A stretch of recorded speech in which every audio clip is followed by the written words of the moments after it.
Breaking news చూస్తున్నాం. ఏటూరు నాగారం సమీపంలోని చల్పాక అటవీ ప్రాంతంలో ఆదివారం ఉదయం జరిగిన ఎన్కౌంటర్లో 7 మావోయిస్టులు హతమైన విషయం తెలిసిందే. ఈ ఘటనపై విపక్షాలు అధికార పార్టీపై ఆరోపణలు గుప్పిస్తున్నాయి. ఎన్కౌంటర్పై హైకోర్టులో పిటిషన్ దాఖలైంది. మావోయిస్టుల ఎన్కౌంటర్ వెనుక కుట్ర జరిగిందని, మావోయిస్టుల ఆహారంలో విష ప్రయోగం జరిగిందని ఆ పిటిషన్లో పేర్కొన్నారు.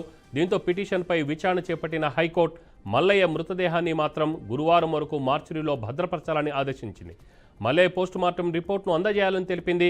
మిగతా మావోయిస్టుల మృతదేహాలని వారి కుటుంబ సభ్యులకు అప్పగించాలని హైకోర్టు పోలీసులకు ఆదేశాలు జారీ చేసింది.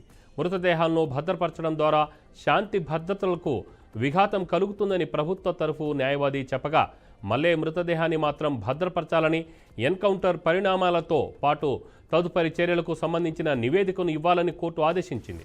తదుపరి విచారణను గురువారానికి వాయిదా వేసింది.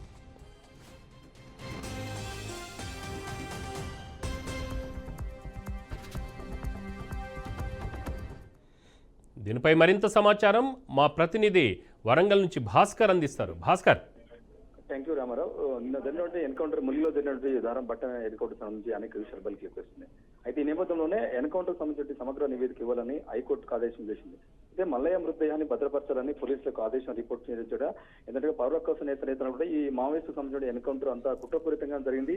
ఇది మావోయిస్టు జరిగినటువంటి ఎన్కౌంటర్ లో ఎదురు కలుపులో జరిగిన ఎన్కౌంటర్ కాదు, విషపూరితంగా అంటే తినే ఆహారంలో విషం కలిపి కావాలని చంపినట్టు పోలీసులు ఇప్పటికే నిర్ధారించినట్టు అని చెప్పేసి పౌర హక్కు నేతలు కూడా హైకోర్టు సప్లై చేశారు. ఆ నేపథ్యంలోనే ఇప్పటికే హైకోర్టులో అనేక సందర్భాల్లో పిటిషన్ దాఖలు కాగా ఈ నేపథ్యంలో విచారణ రేపు మధ్యాహ్నానికి వాయిదా పడింది. అయితే ఈ నేపథ్యంలోనే మల్లయ్య మృతదేహాన్ని మాత్రం భద్రపరచాలని పోలీసులకు ఆదేశాలు చేయడం జరిగింది. ఆ నేపథ్యంలో దీనిపై ఎలాంటి నిర్దిష్టమైన స్పష్టత సమాచారం లేకుండా మాత్రం వాళ్ళకు కుటుంబ సభ్యులకు డెడ్ బాడీస్ అప్పచెప్పొద్దు అని చెప్పి పోలీసులు పౌర నేతలకు డిమాండ్ చేసిన పరిస్థితి.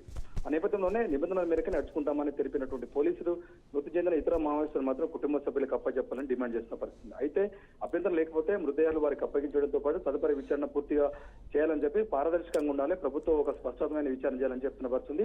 ఆ నేపథ్యంలోనే ఈ నెల 5కి అయితే వాయిదా వేసిన పరిస్థితి Ramarao. Right Bhaskar, thank you.